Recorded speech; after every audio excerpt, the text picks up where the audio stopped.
പിതാവിൻ്റെയും പുത്രൻ്റെയും ജീവനുള്ള പരിശുദ്ധ രൂഹായുടെയും തിരുനാമത്തിൽ ആമീൻ. യെശയ്യാപ്രവാചകന്റെ പുസ്തകം 1-ാം അധ്യായം 18-ാം വാക്യം. കർത്താവ് അരുളിച്ചെയ്യുന്നു, വരുവിൻ, നമുക്ക് പര്യാലോചിക്കാം.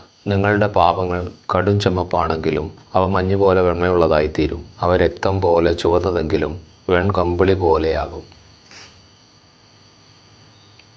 എൻ്റെ ദൈവത്തോടുള്ള സംസാരം കുറഞ്ഞതും ആലോചന കുറഞ്ഞതുമായിരുന്നു എൻ്റെ വലിയ പാപങ്ങൾക്ക് ഇടയായത്.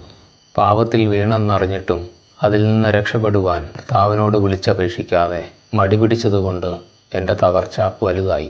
അങ്ങനെ മനസ്സിൻ്റെ താളം തെറ്റി ആത്മീയ അന്ധകാരത്തിൽ തപ്പിത്തടഞ്ഞ ഞാൻ കർത്താവിൻ്റെ അടുക്കൽ സ്വയം എത്താൻ കഴിവില്ലാത്തവനായി. ആരും എത്തിക്കാനും ഉണ്ടായിരുന്നില്ല. രക്ഷകനായ ദൈവത്തിൽ എത്താനുള്ള എൻ്റെ ആഗ്രഹമറിഞ്ഞ് രക്ഷകൻ തന്നെ എൻ്റെ അടുത്ത് വന്ന് എന്നെ രക്ഷിച്ചു, എന്നെ ശുദ്ധീകരിച്ചു.